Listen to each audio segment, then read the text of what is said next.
Isso. E ela falou assim: eu vou tentar entrar num tema que é bem complexo. Eu vi o prego hoje, mas Jesus agora, né? E depois que ele prega, que difícil de pregar, porque ele tem uma visão de outro. E a gente ficou estudando e ele. Não, pai, eu vou entrar nessa visão aqui, eu não vou entrar na sua visão, não. Não, para, né? Salmos capítulo 4, é isso? Amém, aqui a maravilha. Aleluia. Por favor, querido, você pode colocar abaixo do versículo primeiro? Por favor. Aleluia. É esse aí? Esse aí. Somente Davi está aí. Somente Davi está aí numa tarde de turbulência. Numa tarde de turbulência, num momento bem complicado, crucial, num momento de desespero e de aflição. Ele está escrevendo esse salmo lindo e maravilhoso. Diz o quê? Ouve em mim quando eu clamo. Deus da minha justiça. Na angústia, me deste largueza. Tem misericórdia de mim e ouve a minha oração. Filho dos homens, até quando convertereis a minha glória em infâmia? Até quando amareis a vaidade e buscareis a mentira? Sabei, pois, que o Senhor separou para si aquele que lhe é querido. O Senhor ouvirá quando eu clamar a Ele. Perturbai-vos e não pequeis. Falai com o vosso coração sobre a vossa cama e calai-vos. Oferecei sacrifício de justiça e confiai no Senhor. Muitos dizem: quem nos mostrará o bem? Senhor, exalta sobre nós a luz do teu rosto. Puseste a alegria no meu coração, mais que no tempo em que multiplicaram o seu trigo e o seu vinho. Em paz também me deitarei e dormirei, porque só tu, Senhor, me faz habitar em segurança. Amém. Os irmãos podem sentar? Glória e bênção seja o nome do Senhor. Oh, maravilha! Nós analisando esse salmo, ele foi escrito em um momento crucial na vida de Davi. Ele foi escrito ali no momento em que Davi foi obrigado a deixar Jerusalém, a deixar o seu palácio, a deixar a cidade de Jerusalém e, com muita pressa, fugir para o deserto com um pouco de pão que lhe restava, para que ele não viesse a morrer nas garras do seu próprio filho querido, Absalão. Então foi um momento muito difícil. Baseado nesse salmo, a gente entende que toda vez que nós pecamos, ainda que a gente venha se arrepender, ainda que o Senhor ele venha nos perdoar, mas fica consequências. E as consequências, o Senhor nos perdoa, mas das consequências Ele não nos tira. Das consequências Ele não nos livra. Nós vamos arcar com as consequências dos nossos erros. Ele vai nos perdoar, mas as consequências do pecado que eu cometi, Ele não vai me poupar. Porque a própria Bíblia diz que aquilo que o homem planta, ele vai colher. Então a história do Salmo 4 é isso. O Zé tinha estava tudo bem na vida de Davi. Ele estava no seu palácio e de repente ele lembrou-se que tinha que guerrear contra os filhos de Rabá, contra os amonitas. E aí a Bíblia diz que ao invés de ele ir para a guerra, ele mandou Joabe com alguns soldados para guerrear contra os filhos de Amon, contra os amonitas. Existe um provérbio no mundo que diz mais ou menos assim: mente desocupada, oficina de Satanás. Quando você não trabalha para o Senhor, cuidado que o inimigo trabalha na tua mente para ele. Meu Deus, olha aí. Entende isso? Quando a gente não dispõe a nossa mente para trabalhar para o Senhor,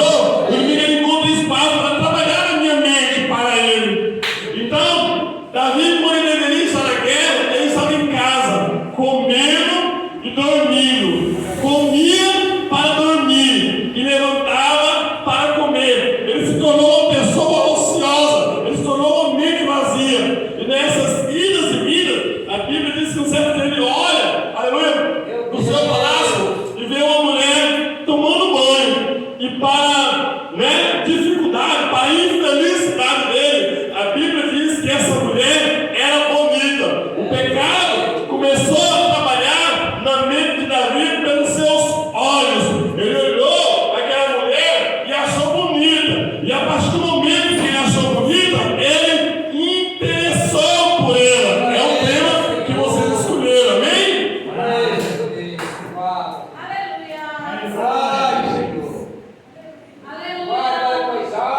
Alguma coisa que você não gostar, reclama com o mano. Não, reclama com ele não.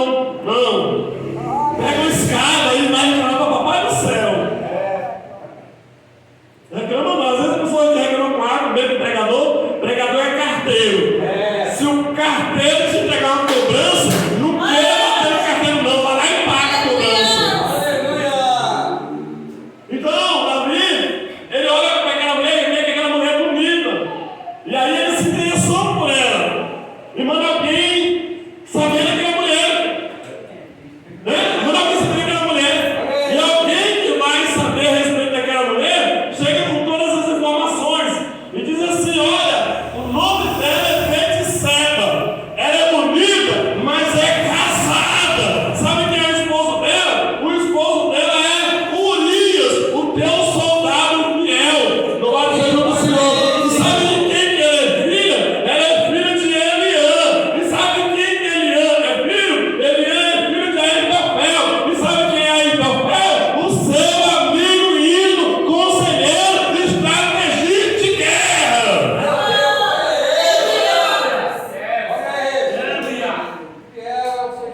A pessoa trouxe todas as informações. Aleluia! Como que diz assim? É casada, né? É bonita, mas é casada. E a sua função como rei, ela é a esposa do seu soldado fiel. Então a sua função como rei é proteger, é apoiar, é guardar e não querer ficar com ela. Só que o pecado já tinha dominado a mente de Davi. E aí a Bíblia diz que ele nem dá, não faz nem caso de todas as informações que ele recebe e fica com ela. Nesse ficar com ela, a Bíblia diz que ele engravidou. E de tudo que ele engravidou, segundo a lei, Davi deveria morrer. Betseba deveria morrer, porque eles adulteraram. Louvado seja o nome do Senhor. Só que agora, Davi, ele tem que cobrir o pecado dele. É assim mesmo. É mais fácil cobrir do que confessar. É mais fácil matar alguém para não falar o erro que eu fiz do que muitas vezes eu querer confessar. É a história da igreja do século XXI. É o tema que escolheram, viu? Não tá nada fora não. Manda chamar Urias, né? Urias. Aí Urias vem da guerra. E ainda vem Urias, como é que tá a guerra? Como é que tá a Joab? Como é que tá o povo? Tá tudo bem. Urias, eu vou te chamar porque eu vou te dar folga. Vou te dar folga. Desce, vai pra tua casa, lava os teus pés, dorme com a sua esposa. Você tá de folga.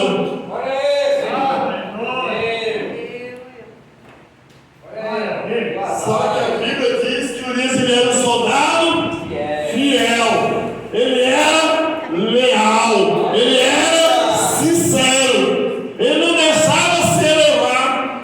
Aí Urias, em vez de ir para casa, ele vai e dorme na porta do rei com os servos do rei. Passou a noite lá. No dia seguinte, alguém vem para a casa da vida ali. Você não deu fora para Urias? Se dei. Você não mandou que ele fosse para casa? Mandei. Você não mandou que ele lavasse os pés e que pudesse ficar com sua esposa? Mandei.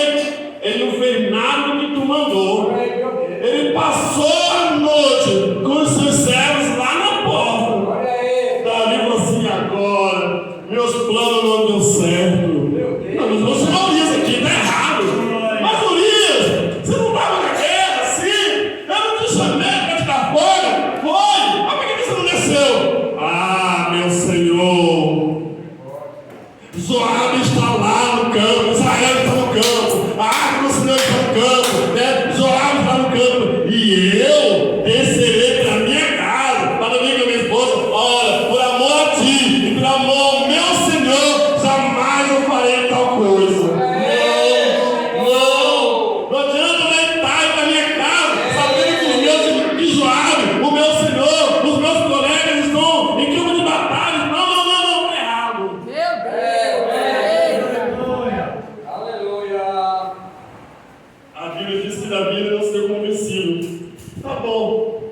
fique aqui. Amanhã eu mando de volta você. Já que você não quer fora, né? Vou mandar você de volta. E aí a Bíblia diz que Davi manda Joabe de volta no dia seguinte com a capa. Escreveu na capa: Joabe. Joabe, eu preciso que você coloque Urias no lugar mais perigoso, no ponto de guerra estratégico mais perigoso, porque eu preciso dele morto.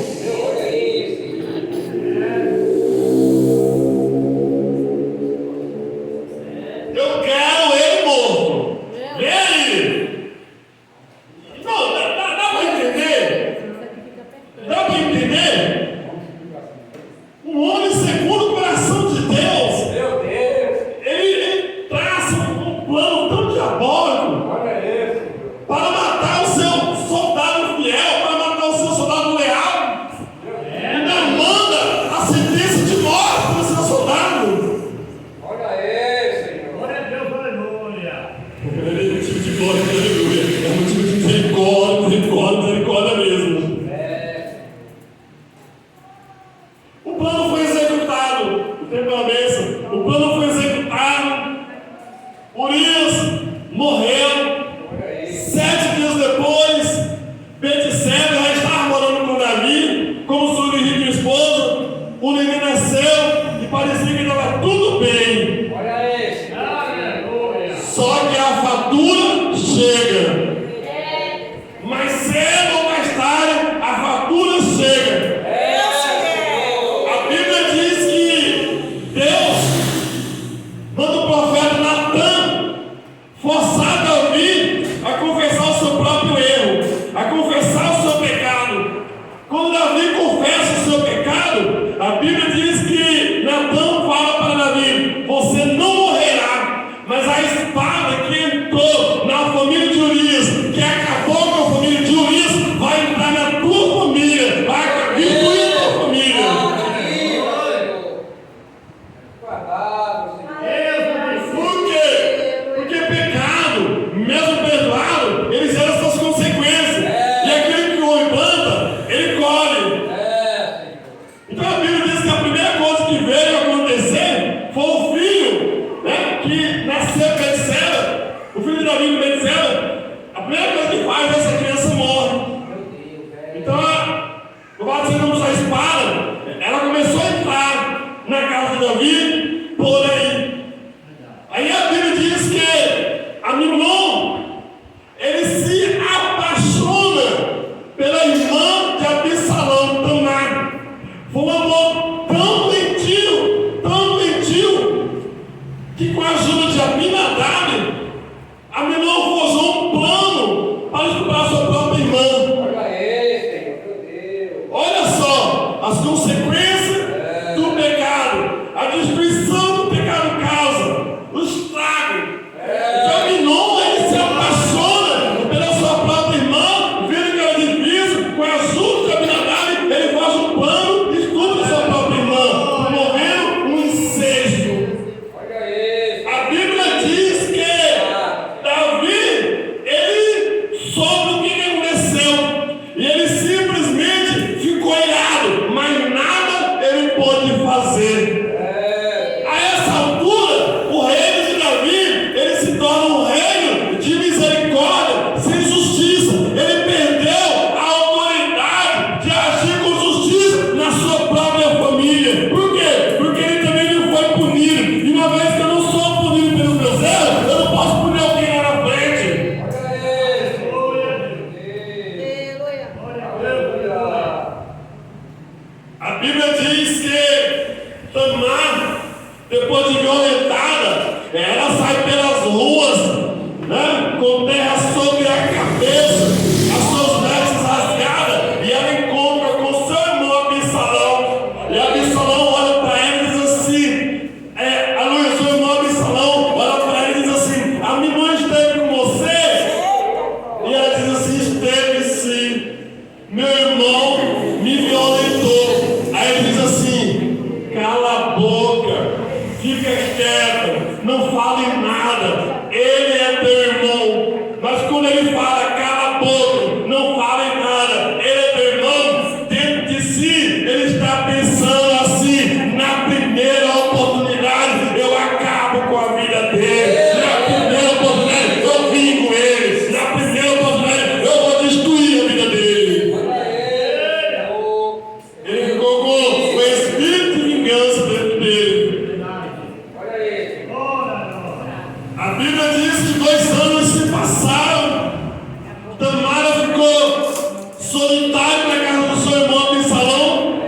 Davi simplesmente ficou irado, mas não procurou saber de Tamar como que ela se encontrava, como é que ela estava, como é que não, né? Louvado seja o Senhor. E que com certeza que isso entrou ira no coração ainda mais de Absalão, promovendo uma vingança para matar seu próprio irmão. E é uma profecia dizendo que a mesma espada que destruiu a família de Urias iria destruir a família de Davi também.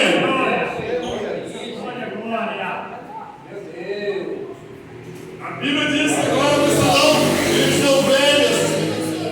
E nas ovelhas tinha que tosquiar. E na tosquia de ovelhas eles festejavam, eles viviam, eles se alegravam. E aí, Absalão, que estava com espírito de vingança contra o seu irmão, foi uma grande oportunidade de chegar para o seu pai, de chegar para seus irmãos e dizer assim: olha, eu vou tosquiar, eu tenho ovelhas, e na tosquia eu vou realizar festa, vai ter muita bebida. Eu quero que os meus irmãos vão comigo. Eu quero que os meus irmãos venham comigo, participar dessa tosquia. Eu quero que os meus irmãos venham comigo para se alegrar. Eu quero que os meus irmãos estejam comigo. Mas o ponto de fundo é matar o seu irmão Minon.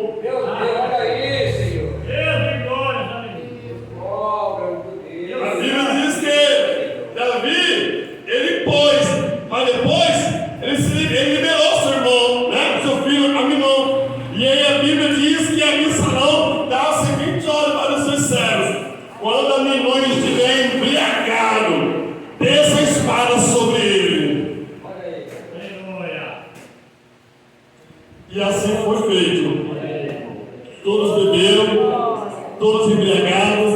E quando Aminon estava totalmente embriagado, Absalão fala assim: agora, né? Mataram Aminon. Os filhos do rei voltam todos. Chegou a notícia em Jerusalém, ao palácio, que todos os filhos dele tinham morrido. Mas de repente, né? Aleluia, alguém chega para Davi e fala assim: não foram todos os seus filhos, foi simplesmente Aminon, porque já estava no coração de Absalão. A Bíblia diz que diante desse assassinato, Absalão vai para a Síria, na casa da sua mãe, e por lá fica 3 anos. A essa altura, irmãos, o rei que deveria, né, punir Absalão, ele não puniu o seu filho Aminon. Ele não puniu. Pela lei, Aminon deveria ser morto ou receber uma repressão mais dura. Eu fico observando essa história. Muitas vezes é a nossa história, a história da nossa sociedade.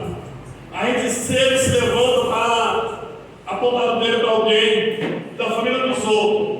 Mas quando a mesma situação acontece na nossa família, a gente fica quietinho até passa pano quente.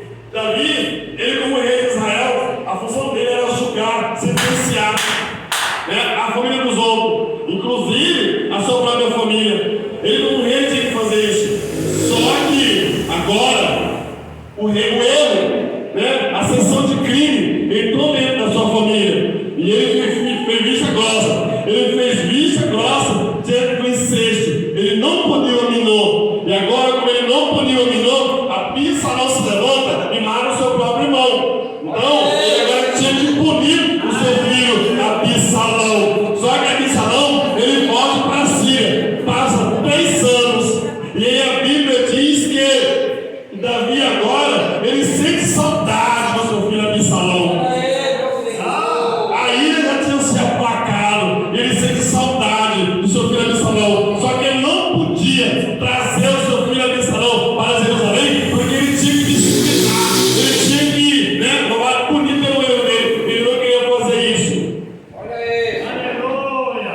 A Bíblia diz que Joabe, ele forja um plano.